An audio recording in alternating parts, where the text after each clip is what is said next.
My name is Millie Fontana. I'm 23 years old, and I am a donor-conceived child of lesbian parents. I stand here with support from all three of my parents. This is a testimony that is, safe to say, unheard of, because nobody wants to hear about the other side of the rainbow. The side that is not catered for, that don't grow up happy and grow up with a dissenting idea of what a family structure should be. Growing up, I wanted a father. I felt it within me that I was missing a father before I could even articulate what a father was. I knew that I loved both of my parents, but I could not place my finger on what it is I was missing inside myself. When I hit school, I started to realize through observing other children and their loving bonds with their fathers that I really was missing out on something very special.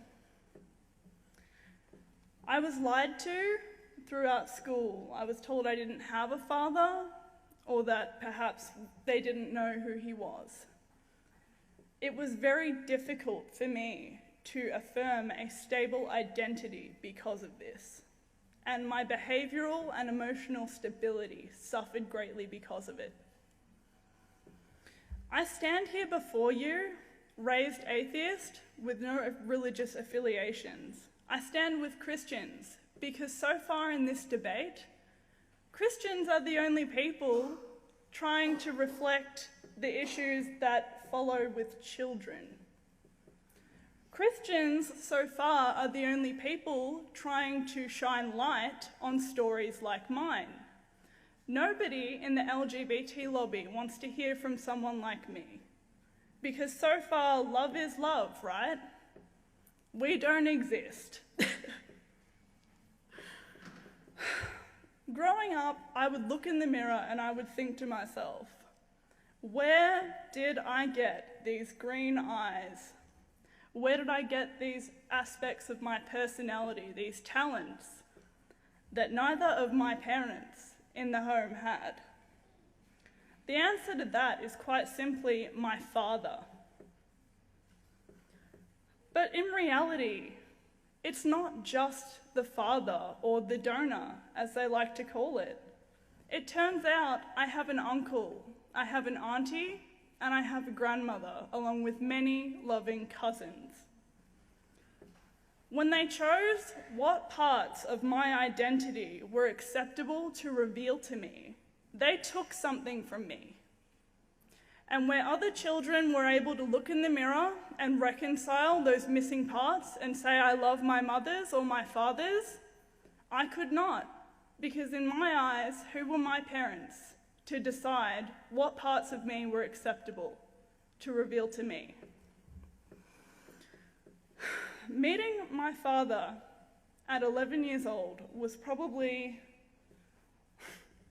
the only time I had been a stable child. I saw for the very first time who I was. I looked into his eyes and I thought, that is the missing part of me. Not because I'd fantasized about having a father, but because I could put a face to who I was, so I could look at somebody who was equally responsible for my existence. I could affirm my identity based on this man.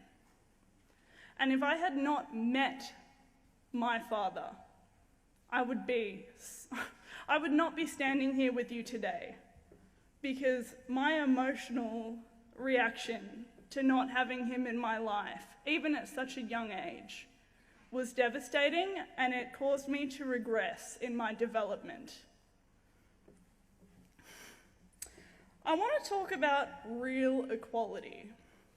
There's a lot of talk about equality from the LGBT lobby, but I sort of wonder what their definition of equality is, because for me, equality was being told the truth, was being respected for who I was as a whole, and not just based on what my parents desired to let me know.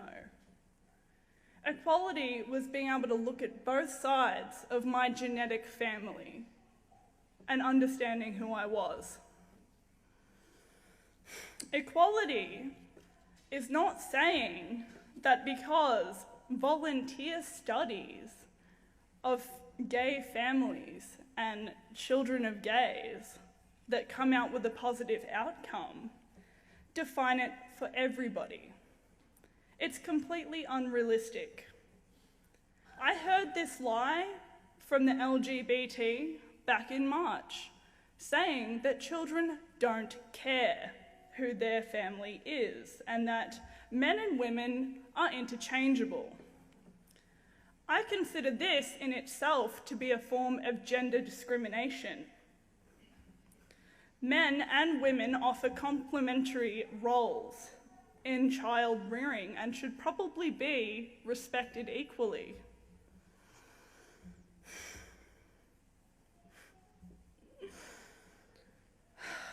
It's funny the way that the gay lobby talks about homophobia. I've had stories of gay friends of mine coming to me and explaining that other gay people have called them homophobic because they would ideally prefer to raise children with a mother or a father. How utterly ridiculous. Was I homophobic when I was looking in the mirror, wondering where my father was? Was I homophobic when I looked at both of my loving parents and pleaded with them to tell me who I was? Absolutely not. But I do love all three of my parents equally.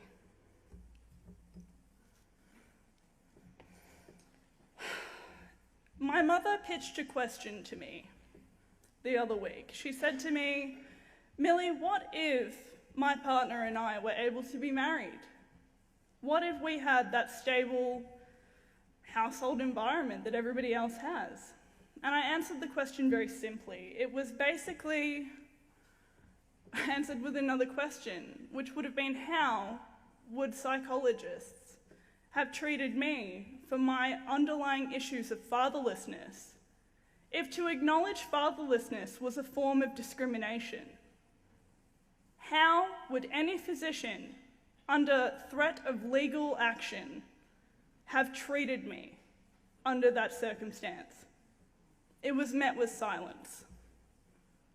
Nobody thinks about this before we rush ahead to marriage. This is an extremist minority that are pushing, from my opinion, what seems to be extinction of gender in itself.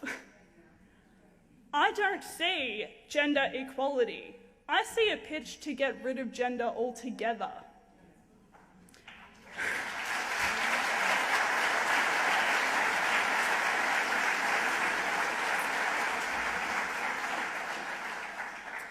Until we as a society have a discussion that includes children like me who are not okay with parents deciding which parts are acceptable to reveal, until this discussion includes everybody who has been raised fatherless or motherless, until this discussion stops shaming children in my position for coming forward, we should not be pushing marriage through. I am not going to stand here and be silenced by people telling me what was acceptable for me to feel. That I'm a bad person for wanting a father, that maybe I didn't love my mothers enough because I wanted a father. It's bull, and I won't support it. I thank you for coming here tonight. Thank you, thank you, thank you.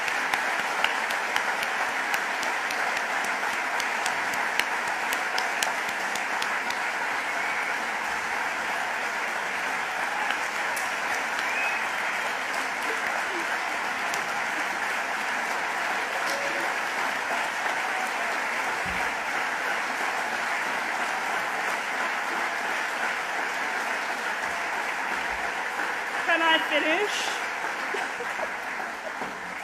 thank you so much for the standing ovation, but I just want to say that it's really great to see everybody here in support of the same cause, because everybody deserves a voice, and I won't stand here and let people shame Christians or anybody of faith, just based on faith, for standing up for children, because it's ridiculous.